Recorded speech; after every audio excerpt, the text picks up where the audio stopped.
খাওয়ার পর বুক জ্বালা করে, গলা পর্যন্ত জ্বালা ধরে, মিষ্টি কিছু খেলেও সমস্যা হয়। আপনি কি অ্যাসিড রিফ্লাক্স বা বুক জ্বালার শিকার? অনেকে একে গ্যাস্ট্রিক বলে উড়িয়ে দেন, কিন্তু সত্যটা আরও গুরুতর। আজ আমি আপনাকে দেখাবো বুক জ্বালা ও অ্যাসিড রিফ্লাক্স আসলে কি, কেন হয়, লক্ষণগুলো কি, সবচেয়ে গুরুত্বপূর্ণ ঘরোয়া উপায়ে কিভাবে চিরতরে মুক্তি পাবেন। এই ভিডিওটি শেষ পর্যন্ত দেখবেন, কারণ শেষের দিকে আমি একটি ঘরোয়া পানীয় রেসিপি দেব যা অনেকের বুক জ্বালা মিনিটেই কমিয়ে দেবে। আপনাকে আবারও স্বাগত জানাই আমাদের চ্যানেলে। বুক জ্বালা ও অ্যাসিড রিফ্লাক্স নিয়ে এত বৈজ্ঞানিক ও বিস্তারিত ভিডিও বাংলায় খুব কম পাবেন। চ্যানেলটি ইতিমধ্যে যদি সাবস্ক্রাইব করে না থাকেন তাহলে এখনই সাবস্ক্রাইব করুন এবং বেল আইকনটি প্রেস করুন, যাতে পরবর্তীতে কোনো ভিডিও মিস না হয়। চলুন তাহলে শুরু করা যাক। বুক জ্বালা ও অ্যাসিড রিফ্লাক্স কি, সহজ সংজ্ঞা ও পার্থক্য। প্রথমে জেনে নেই বুক জ্বালা ও অ্যাসিড রিফ্লাক্স আসলে কি। অনেকে মনে করেন বুক জ্বালা আর অ্যাসিড রিফ্লাক্স একই জিনিস। আসলে এরা সম্পর্কিত, কিন্তু এক নয়। অ্যাসিড রিফ্লাক্স হলো একটি অবস্থা যখন আপনার পেটের অ্যাসিড ও খাবার খাদ্যনালীর উপরে ফিরে আসে, তখন তাকে অ্যাসিড রিফ্লাক্স বলে। আর বুক জ্বালা হলো সেই অবস্থার লক্ষণ যখন অ্যাসিড খাদ্যনালীতে জ্বালা ধরে, তখন বুকে যে জ্বালা পোড়া অনুভব হয় সেটাই বুক জ্বালা। সহজ ভাষায় অ্যাসিড রিফ্লাক্স রোগ, বুক জ্বালা তার উপসর্গ। এখন প্রশ্ন, এটা কি শুধু গ্যাস্ট্রিক? না, গ্যাস্ট্রিক মানে পেটে অতিরিক্ত অ্যাসিড, অ্যাসিড রিফ্লাক্স মানে সেই অ্যাসিড উপরে উঠেছে। দুটো সম্পর্কিত হলেও এক নয়। অ্যাসিড রিফ্লাক্স কেন হয় তার 5টি মূল কারণ। এবার আসি মূল প্রশ্নে, অ্যাসিড রিফ্লাক্স কেন হয়? 5টি প্রধান কারণ আছে। কারণ 1, নিম্ন খাদ্যনালী স্ফিংটার দুর্বল হওয়া। প্রথম কারণ, নিম্ন খাদ্যনালী স্ফিংটার দুর্বল হয়ে যাওয়া। এটি এক ধরনের পেশি যা পেট আর খাদ্যনালীর মাঝখানে থাকে। এই পেশি দুর্বল হলে পেটের অ্যাসিড সহজেই উপরে উঠে আসে। দ্বিতীয় কারণ, ভুল খাদ্য অভ্যাস। অতিরিক্ত ভাজা পোড়া তেল মশলা, চা কফি, কোল্ড ড্রিঙ্কস, চকলেট, পুদিনা এগুলো নিম্ন খাদ্যনালী স্ফিংটারকে দুর্বল করে দেয়। এছাড়া বেশি পরিমাণে খাবার একবার খেলেও পেটের উপরে চাপ পড়ে, অ্যাসিড উপরে উঠে আসে। তৃতীয় কারণ, অতিরিক্ত ওজন ও স্থূলতা। পেটের চর্বি বেশি থাকলে তা পেটের উপরে চাপ দেয়। সে চাপে অ্যাসিড খাদ্যনালীতে উঠে যায়। গবেষণায় দেখা গেছে ওজন 10% কমালে অ্যাসিড রিফ্লাক্সের লক্ষণ কমে 40%। চতুর্থ কারণ, গর্ভাবস্থায় হরমোনের পরিবর্তন ও বাচ্চার চাপের কারণে অনেকের অ্যাসিড রিফ্লাক্স হয়। এটি সাধারণত সন্তান জন্মের পর চলে যায়। পঞ্চম কারণ, ধূমপান ও মদ্যপান, যা LES অর্থাৎ নিম্ন খাদ্যনালী স্ফিংটার পেশিকে দুর্বল করে।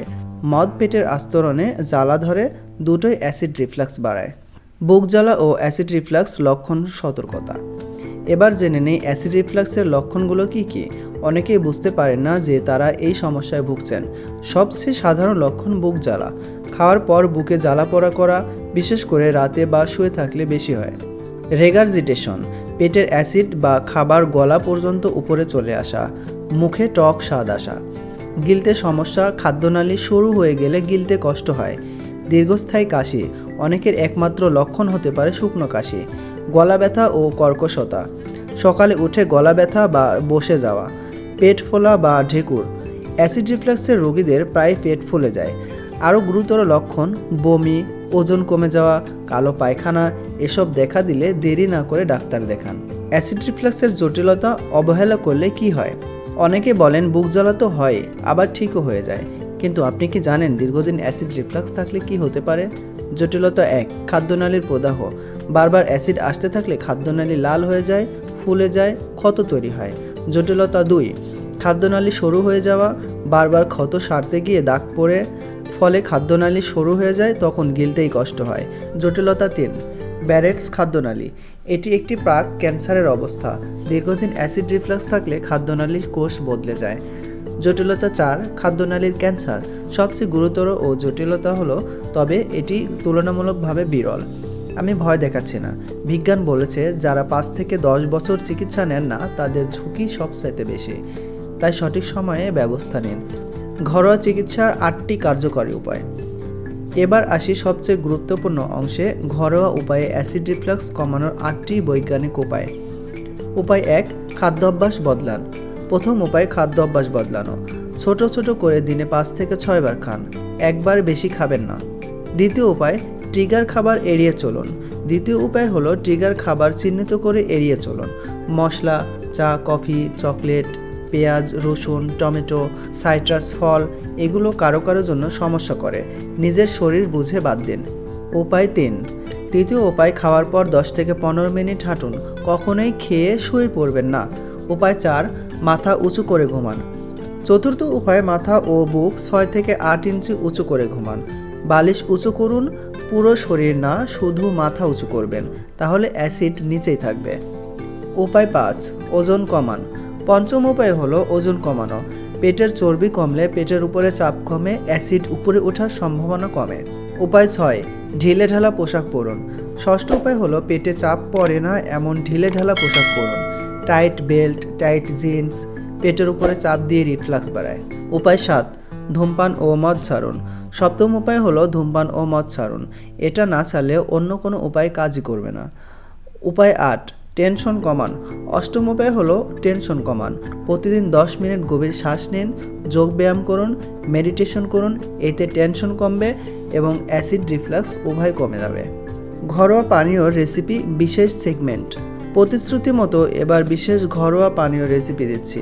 এই পানীয়টি বুক জ্বালা শুরু হতেই খেলে মিনিটের মধ্যে আরাম পাবেন।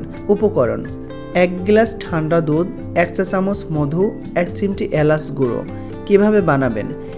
1 গ্লাস ঠান্ডা দুধে মধু ও এলাচ গুঁড়ো মিশিয়ে ভালো করে নেড়ে পান করুন। ঠান্ডা দুধ তাৎক্ষণিকভাবে অ্যাসিড প্রশমিত করে, মধু খাদ্যনালীর আস্তরণের প্রলেপ দেয়, এলাচ পেট ঠান্ডা রাখে। আরেকটি পানীয়, পুদিনা পাতার চা। 5 থেকে 7টি পুদিনা পাতা গরম পানিতে দিয়ে চা বানিয়ে খান। পেট ফোলা ও বুক জ্বালা কমবে। তবে মনে রাখবেন, এগুলো সাময়িক সমাধান। স্থায়ী সমাধান চাইলে আগের 8টি উপায় মেনে চলুন।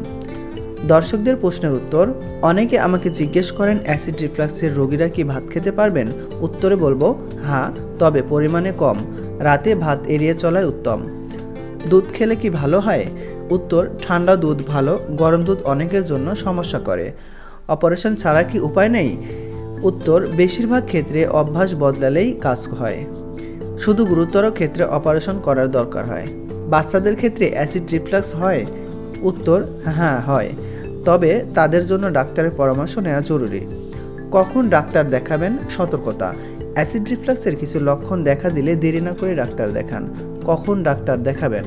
1 সপ্তাহে 2 বারের বেশি বুক জ্বালা হলে, 2 গিলতে সমস্যা হলে, 3 বমি হলে বা বমিতে রক্ত আসলে, 4 কালো পায়খানা হলে, 5 অবক্ষয় ওজন কমে গেলে, 6 বুকে প্রচণ্ড ব্যথা হলে, হার্ট অ্যাটাকের লক্ষণও হতে পারে। তবে ডাক্তারের পরামর্শ নেওয়া জরুরি।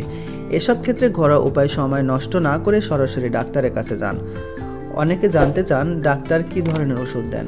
সাধারণত ডাক্তার প্রথমে অ্যান্টাসিড দেন, দ্রুত আরাম দেয়। কাজ না করলে H2 ব্লকার দেন, যেমন রেনিটিডিন, ফ্যামিটিডিন। এগুলো অ্যাসিড তৈরির পরিমাণ কমায়। আর গুরুতর ক্ষেত্রে প্রোটন পাম্প ইনহিবিটর অর্থাৎ PPI দিয়ে থাকেন, যেমন অমিপ্রাজোল, প্যান্টোপ্রাজোল। এগুলো অ্যাসিড তৈরির প্রক্রিয়া বন্ধ করে দেয়। তবে মনে রাখবেন, দীর্ঘদিন PPI খেলে কিডনি ও হাড়ের সমস্যা হতে পারে। তাই ডাক্তারের পরামর্শ ছাড়া দীর্ঘদিন PPI খাবেন না। গোপন টিপস। এবার সেই গোপন টিপস দিচ্ছি যা ডাক্তারও অনেক সময় বলেন না। গোপন টিপস 1। প্রতিদিন রাতে ঘুমানোর আগে 1 চা চামচ জিরার গুঁড়া হালকা গরম পানিতে মিশিয়ে খান। জিরা হজম শক্তি বাড়ায়, অ্যাসিড কমায়। টিপস 2। খাবারের পর 1 টুকরো গুড় খান। গুড় সহজে হজম করে, পেট পরিষ্কার রাখে। টিপস 3। খাওয়ার সময় খুব ধীরে ধীরে খান। প্রতিটি কামড় 15 থেকে 20 বার চিবিয়ে খান। এই 3টি টিপস নিয়মিত করলে দেখবেন অ্যাসিড রিফ্লাক্সের সমস্যা অনেকটাই কমে গেছে। দর্শকদের উদ্দেশ্যে বিশেষ বার্তা। আমি জানি অ্যাসিড রিফ্লাক্স বা বুক জ্বালা নিয়ে বাঁচতে খুব কষ্ট হয়। অনেক রাতে ঘুম হয় না, অনেক খাবার এড়িয়ে চলতে হয়। কিন্তু হতাশ হবেন না, এটা সম্পূর্ণ নিরাময়যোগ্য। শুধু একটু ধৈর্য আর সঠিক অভ্যাস দরকার। আপনি যদি এই ভিডিওগুলোতে বলা 8টি উপায় মেনে চলেন, তাহলে 30 দিনের মধ্যেই বড় পরিবর্তন দেখতে পাবেন। আমি প্রতিদিন এই চ্যানেলে এমন স্বাস্থ্যকর টিপস শেয়ার করি। আপনার যদি গ্যাস্ট্রিক, অ্যাসিড রিফ্লাক্স বা পেটের অন্য কোনো সমস্যা থেকে থাকে, তাহলে চ্যানেলটি এখনই সাবস্ক্রাইব করুন এবং বেল আইকনটি প্রেস করে রাখুন। তো আজকে আমরা জানলাম অ্যাসিড রিফ্লাক্স ও বুক জ্বালা কি, কেন হয়, লক্ষণ কি, জটিলতা কি, ঘরোয়া 8টি উপায়, বিশেষ পানীয় রেসিপি, কখন ডাক্তার দেখাবেন আর গোপন টিপস। আপনারা যদি এই ভিডিওটি শেষ পর্যন্ত দেখে থাকেন, তাহলে দয়া করে কমেন্টে জানাবেন আমি দেখেছি। ভিডিওটি ভালো লাগলে লাইক দিন, যাদের অ্যাসিড রিফ্লাক্স সমস্যা আছে তাদেরকে শেয়ার করুন। আর এমন আরও বিস্তারিত স্বাস্থ্যকর টিপস পেতে আমাদের চ্যানেলটি এখনই সাবস্ক্রাইব করুন। ধন্যবাদ সবাইকে। সুস্থ থাকুন, ভালো থাকুন। আল্লাহ হাফেজ।